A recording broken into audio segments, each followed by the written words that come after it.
Welcome back to Lightning Law Moments. Today, we're talking about the separation of powers. Have you ever wondered who's really steering the ship when it comes to making, applying, and interpreting Canada's laws? Well, it's not one person or even one group, and that's thanks to something called the separation of powers. The separation of powers is the idea that governing responsibilities are split into three main branches. The legislative branch that makes the laws, the executive branch that enforces them, and the judicial branch that interprets them. This system helps to prevent abuse of power and keeps our democracy fair. Let's talk about each of these branches in more detail. Up first, we have the legislative branch. In Canada, the legislative branch is our provincial or territorial legislatures, and of course our parliament, which is made up of two houses. The House of Commons, made up of elected members of Parliament, and the Senate, made up of individuals appointed by the Governor-General on advice of the Prime Minister. Every law in Canada has been created by the legislative branch.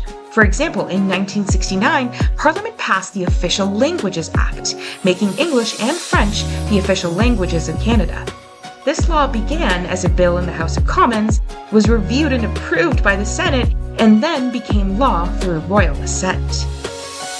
Second, we have the executive branch. The executive branch includes the Prime Minister, Cabinet, and government departments. They're the ones who implement laws and develop regulations.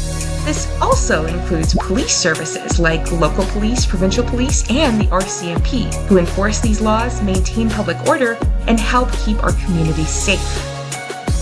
And last but not least, we have the judicial branch. The judicial branch is made up of independent courts, including the Supreme Court of Canada. They interpret laws, balance competing rights, and ensure that other laws follow our Constitution and the Canadian Charter of Rights and Freedoms. In the Queen and Morgentaler in 1988, for example, the Supreme Court struck down Canada's abortion laws because it violated women's charter rights. In the Queen and Keekstra in 1990, the court upheld Canada's hate speech laws, interpreting the balance between freedom of expression and protecting society from harm.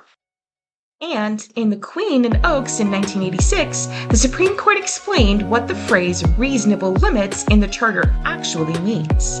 Through this, they created the Oakes test, a step-by-step method that judges still use to decide if a limit on someone's rights is fair and justified. Now, why, you might ask, is the separation of powers important? Why do we organize our government this way? Well, if one person or group could write the rules, carry them out, and judge whether they're fair, that's a recipe for a dictatorship. By splitting responsibilities, each branch keeps the others in check, individual rights are better protected, and our government stays accountable. For example, if Parliament passed a law that unreasonably limited freedom of expression, the courts could strike it down. Now keep in mind, as always when dealing with the law, there are exceptions or rules that don't fit neatly within one branch. In Canada, we don't have a perfect wall between our branches. Our Prime Minister and Cabinet, for instance, are both part of the executive branch and members of Parliament in the legislative branch. This overlap means cooperation is essential, and our checks and balances become more important than ever.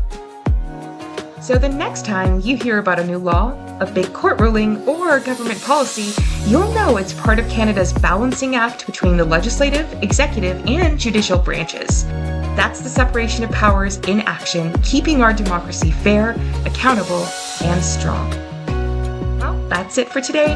Thanks for watching, friends, and don't forget to like, share, and subscribe for more Lightning Law Moments.